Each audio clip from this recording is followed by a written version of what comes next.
When an earthquake hits, primary effects occur from the land movement, such as buildings collapsing. Unfortunately, these are not the only impacts from an earthquake. In fact, they're not even the deadliest. Secondary effects that occur are seen as much more deadly and damaging. These include tsunamis, fires, and landslides. Just like an earthquake, the world was unexpectedly hit with the spread of a new virus known as COVID-19, infecting 9.49 million people and killing 484,000 of them. The immediate impacts of COVID-19 can be seen in businesses collapsing, unemployment soaring, the stock market dropping, the healthcare system being overwhelmed, and social contact being shut down. As things have begun to reopen, we are now experiencing the second effects caused by the spread of COVID-19. Starting with a video of Ahmaud Arbery being lynched going viral via social media, the virtual conversation of racism in America began to spread. On May 25th, another video surfaced of a man named George Floyd being suffocated by a policeman kneeling on his neck as he exclaimed, "I can't breathe." The graphic video unleashed a tidal wave of violence and protest against police brutality and racism in America. The roots of racism are deep as a result of systematic injustice and lack of equality in education, housing, jobs, and health care. COVID-19 allowed people to have the time and anger to be able to focus their energy in learning and fighting for racial equality. COVID-19 disproportionately affected the Black community, sparking more outrage. 23% of Black accounted for COVID-19 fatalities, even though they make up 13% of the population.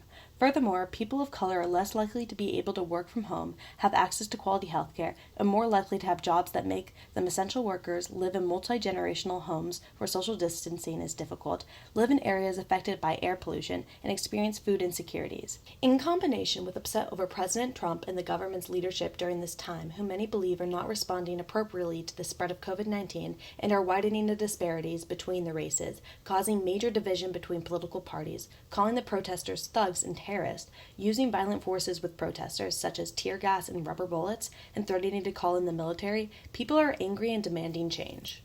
The spread of the demand for racial equality can be explained from a term known as miasma. Although both connected to the cause of a disease, miasma has two different definitions, one relating to rational medicine and one pertaining to karma.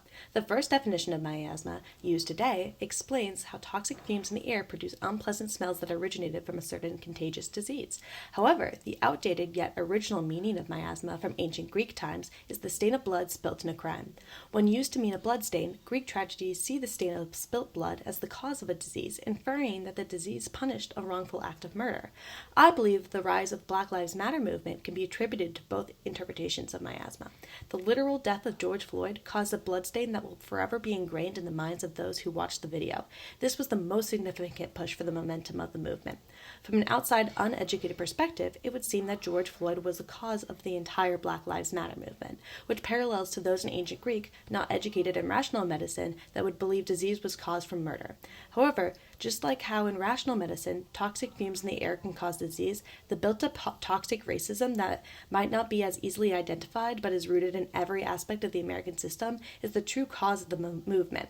In summary, while racial injustice can be identified in the entire history of the U.S., COVID-19 highlights the racial disparities, gave people the time to learn more about these issues, and with the use of modern technology, united those outraged to obtain and share more information to push forward the movement. While it might seem unique that social change is occurring during a pandemic, this has been a historical pattern during the spread of a disease. Throughout recorded history, the most dramatic and violent ruptures, such as pandemics and plagues, were also the most effective levelers of social and economic inequalities.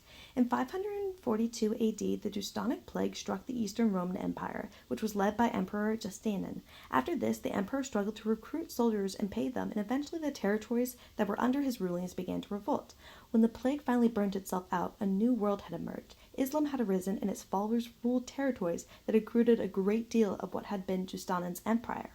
The bubonic plague that tore through Europe and the Middle East from 1347 onward led to a collective bargaining and the end of feudal obligations.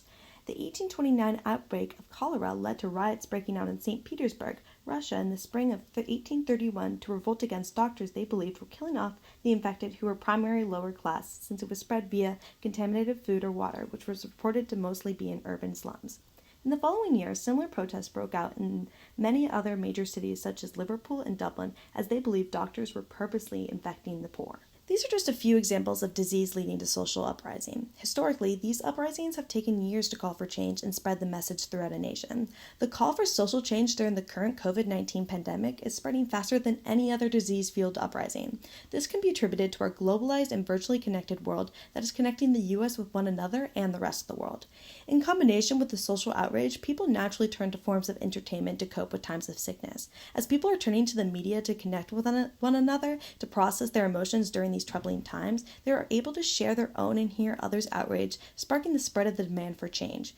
What we are currently seeing in the media and in person, if going to protests, could be described as performance. Speaking up, no matter your intentions, could be considered a performance because that is presenting your ideas or physically acting on them so that others will hear and see you.